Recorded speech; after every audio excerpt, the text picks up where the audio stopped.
Hello everyone, welcome to my channel Bold and Beautiful. Today Poppy arrives at Lee's house and discovers Luna healing there.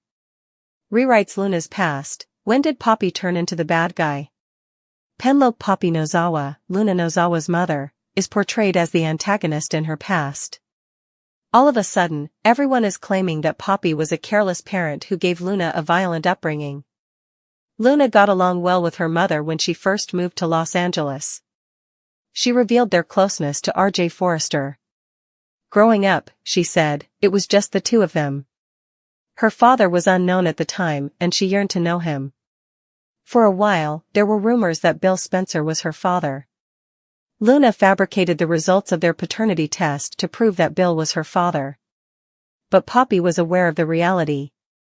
She was aware that John Finnegan was Luna's father. The backstory of Luna is inconsistent. All of Luna's problems are now abruptly related to her abusive upbringing.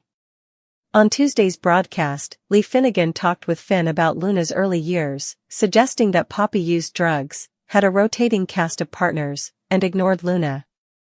When Luna originally appeared on the show, we didn't hear that narrative. Yes, Poppy used drugs of some kind. She told Bill that it seemed to be an edible to help her feel less anxious. However, it seemed like hard drugs from the way Lee and Finn discussed their drug use. Until recently, no one had ever mentioned abandoning Luna. As a single mother, Poppy did her best, but they were continually having financial problems, according to the original story. Poppy is being held responsible for Luna's mental health problems. According to teasers for The Bold and the Beautiful, Lee and Finn feel sorry for her and attribute all of her mental health problems to her abusive upbringing. It's a total rewriting. Why are there problems with Luna's case? The B&B viewers disagree with Lee and Finn's assertion that Luna is a bad mother and that Poppy is to blame for her problems. Luna was a kind and gentle girl who aspired to work in fashion when she first arrived in Los Angeles. She successfully landed an internship at Forrester Creations by charming her way there. Her insanity escalated after she and Bill fabricated the paternity test. Because she thought he was her father, she killed him. The bartender who knew the truth was then killed by her. As if that weren't awful enough, after finding out about Luna's phony paternity test, she attempted to kill Steffi Forrester. Luna's upbringing had no bearing on her mental health. Luna loses it because of the father aspect. She went crazy with Finn after going crazy with Bill first. She needs intensive therapy for her severe dad issues. Given that Liam Spencer was shot in the chest during her last battle with Steffi and used the same weapon to defeat Luna, Luna may now have that opportunity. Luna could make it through this trauma. She will receive a one-way ticket to the slammer if she does. Looney Luna's death is staged by Lee Finnegan. On the daytime soap drama, Luna Nozawa's days are coming to an end. Although all the evidence points to Luna passing away from her wounds sustained on the operating table, is she indeed dead? According to rumors, someone, you won't believe who it is, could stage Luna's death in order to get her discharged from the hospital. Below are spoilers for what will happen next on Bold and Beautiful. Is Luna going to die? When her niece Luna came at the emergency room, Lee Finnegan started working on the operating room and hurried to save her. Although Lee has never been very useful to her niece, the doctor appears to change his mind when Luna Nozawa's life is in jeopardy. Given that Luna is also Lee's grandchild, it was obvious that Dr. John Finnegan's mother would stop at nothing to safeguard his daughter. According to spoilers for The Bold and the Beautiful, Lee will realize that Luna couldn't succeed with Poppy Nozawa as her mother and, in an unexpected turn of events, decide to defend her grandchild. Finn was shot a few years ago and was in a similar predicament. The unimaginable was done by Finn's mother, who took her son from the hospital, took him to a hidden place, and nursed him back to health. Lee Finnegan takes a startling action. The Bold and Beautiful rumor mill suggests that Luna's Aunt Lee may decide to take her out of the hospital when no one is looking in order to keep her out of jail. Lee will need to stage Luna Nozawa's death and then smuggle her out of the hospital while no one is around in order to divert the police from her trail. Sheila Carter, Luna's other grandmother, may be able to assist. She has experience with pretending to be dead. Does Lee Finnegan's change of heart surprise you? Do we need to give Luna Nozawa another chance? Will Lee jeopardize her profession to save her daughter from Finn? Luna Nozawa's backstory on The Bold and the Beautiful, specifically the transformation of her mother, Penelope Poppy Nozawa, from a struggling but seemingly devoted single mother into the unequivocal architect of Luna's trauma and mental instability. This radical shift, deployed primarily through the lens of Lee Finnegan and Dr. John Finn Finnegan, doesn't merely add layers, it actively dismantles the foundation laid when Luna first arrived in Los Angeles, replacing it with a portrait of neglect, substance abuse, and emotional damage that feels entirely disconnected from the character's established history and initial motivations. The question resonating with many viewers isn't just what happened to Poppy, but more pressingly, when and why did the writers decide to retroactively paint her as the villain to explain Luna's descent, especially when a far more consistent and compelling catalyst exists, Luna's catastrophic obsession with paternal identity? When Luna Nozawa stepped into the glittering world of Forrester Creations, she arrived as a beacon of youthful innocence and ambition. Her initial portrayal was defined by a palpable sweetness, a genuine passion for fashion design, and a core vulnerability centered around her unknown father. Crucially, her relationship with her mother, Poppy, was presented as close, even symbiotic. Luna confided in R.J. Forrester, detailing how it had always been just the two of them against the world. She spoke of their bond, their shared struggles navigating life without the anchor of a paternal figure. Poppy, while occasionally exhibiting quirks, like her reliance on anxiety-relieving edibles, presented as a somewhat humorous character trait rather than a sign of depravity, was framed as a woman doing her absolute best under difficult financial circumstances. The narrative emphasized resilience, not resentment, a mother and daughter team facing hardship together. Luna's primary drive wasn't escape from abuse, but the deep-seated yearning to fill the void left by her absent father. This foundational backstory wasn't hinted at, it was explicitly stated and formed the bedrock of Luna's character for months. The central mystery driving Luna's early arc was the identity of her father. Speculation swirled around Bill Spencer, leading to a pivotal moment where Luna, consumed by the desperate desire to belong to the powerful Spencer family, fabricated a paternity test result to name Bill as her sire. This act was monumental. It wasn't born of childhood trauma inflicted by Poppy, it was the calculated, high-stakes gamble of a young woman whose entire sense of self and belonging had become pathologically tied to securing a father figure. Crucially, Poppy knew the truth all along. She knew Luna's biological father was John Finnegan. While her reasons for withholding this information were complex, involving her own past relationship with Finn and likely fear of Lee's wrath, this knowledge positioned Poppy not as an abuser, but as a flawed woman guarding a painful secret, perhaps misguidedly trying to protect her daughter or herself from the fallout. The tension stemmed from Poppy's secret, not from a history of abusing Luna. Luna's actions, the paternity fraud, were the catalyst for her unraveling, directly stemming from her paternal fixation, not a reaction to maternal abuse. The narrative shift, however, arrived with the force of a sledgehammer. Suddenly, through conversations primarily between Lee and Finn, characters with vested interests in viewing Poppy negatively, particularly Lee, Luna's entire childhood was recontextualized as a horror show.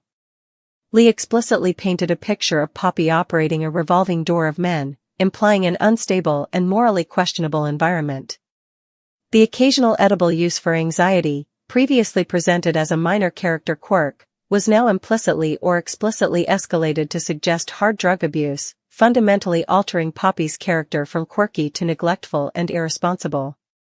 Most damagingly, the concept of neglect was introduced for the first time, a stark contradiction to the original narrative of Poppy doing the best she could. This retroactive neglect became the cornerstone for explaining everything about Luna's current mental state. Lee and Finn, in scenes dripping with newfound sympathy for Luna, a character whose actions include multiple murders, now confidently assert that all of Luna's mental health issues, her anxiety, her instability, her violent outbursts, are the direct, inevitable result of Poppy's abusive parenting. This is not a subtle character evolution, it's a complete and jarring narrative rewrite. It dismisses the established history where Luna spoke fondly of her mother and attributed their struggles to external circumstances, poverty, fatherlessness, not maternal malice or neglect. The show asks viewers to forget Luna's own words about her upbringing and accept this new, far darker version dictated by characters who were not present and have clear biases. This retcon is profoundly problematic and rings hollow for several reasons beyond simple inconsistency. First, it ignores the actual, visible catalyst for Luna's descent into madness. Luna arrived in LA as the sweet and kind intern who charmed everyone and excelled at Forrester Creations. Her psychological break didn't commence upon arrival, triggered by repressed memories of Poppy. It ignited specifically and demonstrably after the failure of her paternity fraud with Bill Spencer. When her carefully constructed lie about Bill being her father began to crumble, Luna's behavior escalated alarmingly. She killed the man who believed he was her father. A direct result of her deception, she killed the bartender who threatened to expose the truth about the fake test, and she ultimately attempted to murder Steffi Forrester precisely because Steffi uncovered the paternity lie. This is a clear, linear progression of violence stemming directly from the central paternal deception and the desperate, pathological need to control her paternal narrative and belong to a powerful family. Attributing this specific, father obsession-fueled rampage to generalized childhood neglect or abuse inflicted by Poppy feels like a lazy narrative shortcut, absolving Luna of agency and ignoring the far more compelling and established psychological driver, her catastrophic dad issues. Second, the retcon undermines the complexity of both characters.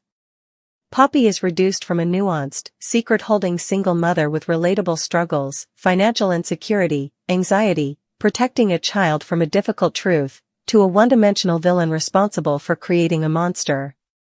Luna, meanwhile, is transformed from a character whose tragic flaw was an obsessive, destructive need for paternal validation, which could have been explored with psychological depth, into a passive victim solely defined by her trauma, her subsequent horrific actions framed as an inevitable outcome rather than complex choices stemming from a specific, pathological obsession.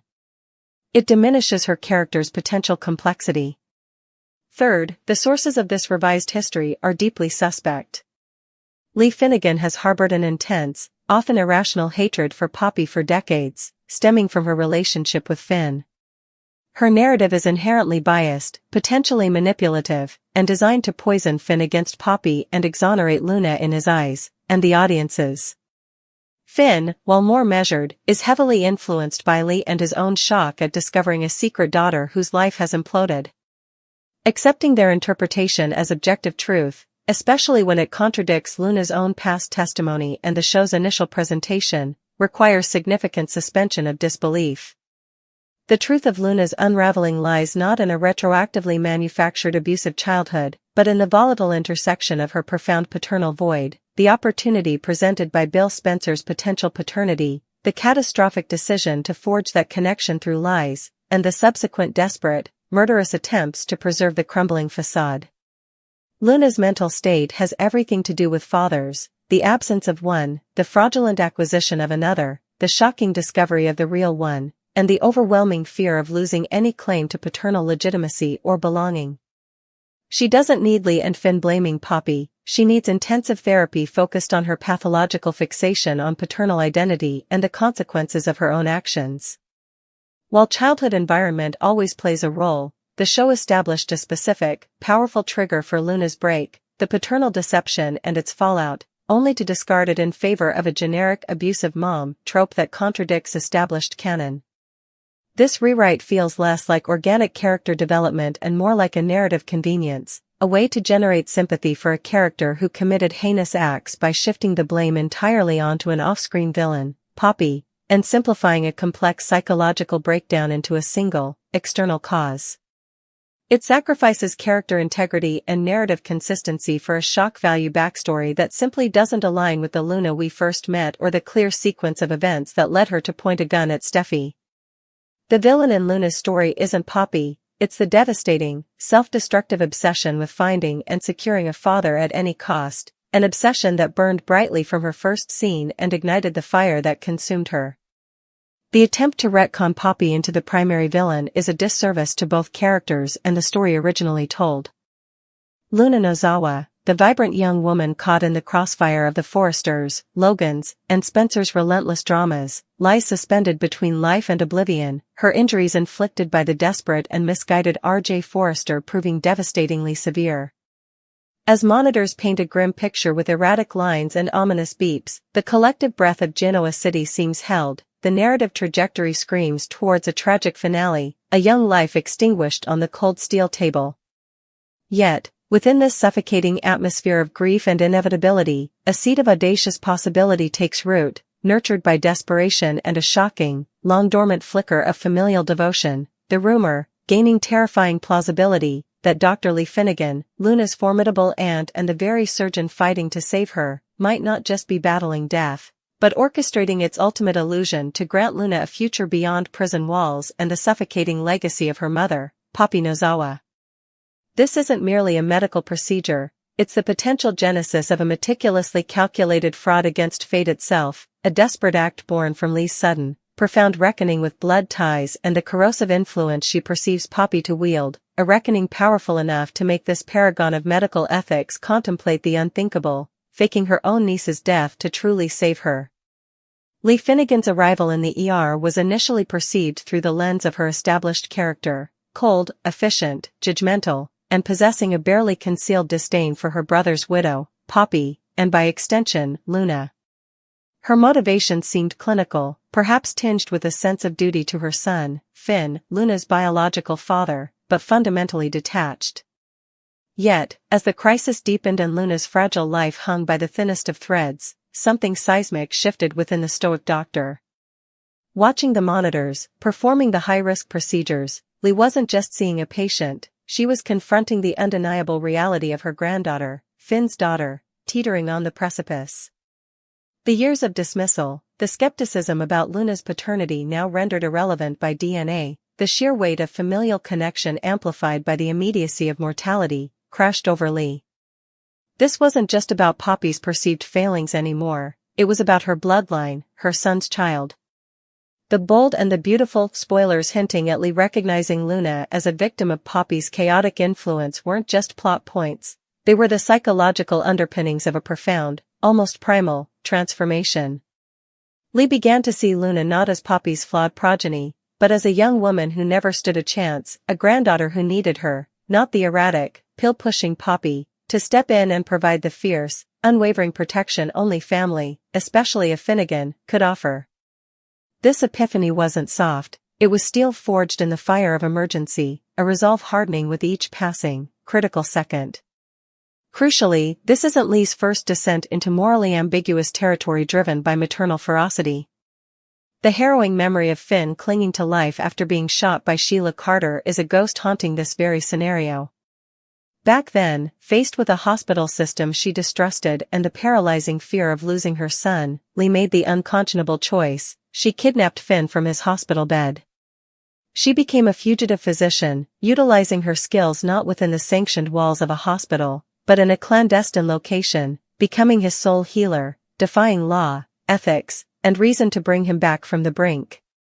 That act, while ultimately successful in saving Finn's life, was a nuclear bomb detonated on her professional reputation and personal relationships, leaving scars that still linger. The profound significance here is precedent. Lee Finnegan has proven she possesses not only the medical expertise but also the ruthless, almost feral, determination to circumvent the entire system when she believes it's the only way to save her child. She knows how to disappear a patient. She knows how to work outside the law. She knows how to sustain life against overwhelming odds and isolation. The muscle memory of that desperate act is now being reactivated, not for her son this time, but for his daughter, her granddaughter. Luna's dire situation, compounded by the looming specter of criminal charges for her unwitting role in the accidental drugging incident, charges Lee would undoubtedly view as a grotesque miscarriage of justice given Luna's victimhood and Poppy's culpability, creates a terrifyingly similar crucible.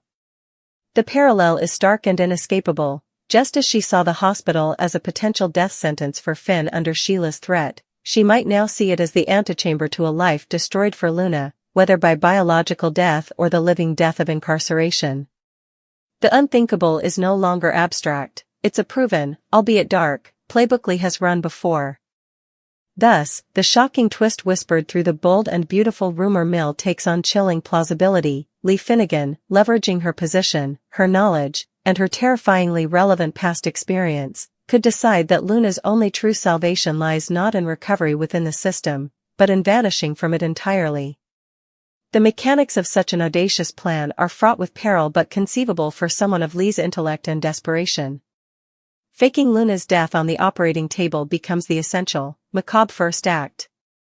This would involve manipulating monitors, controlling information flow in the chaotic aftermath of a failed resuscitation, exploiting grief and confusion, and ensuring a swift, unquestioned pronouncement of death. The theatricality of grief from Lee herself would be crucial, selling the narrative of heroic effort ending in tragic loss. Once declared, the body would need to be discreetly removed, bypassing standard morgue procedures.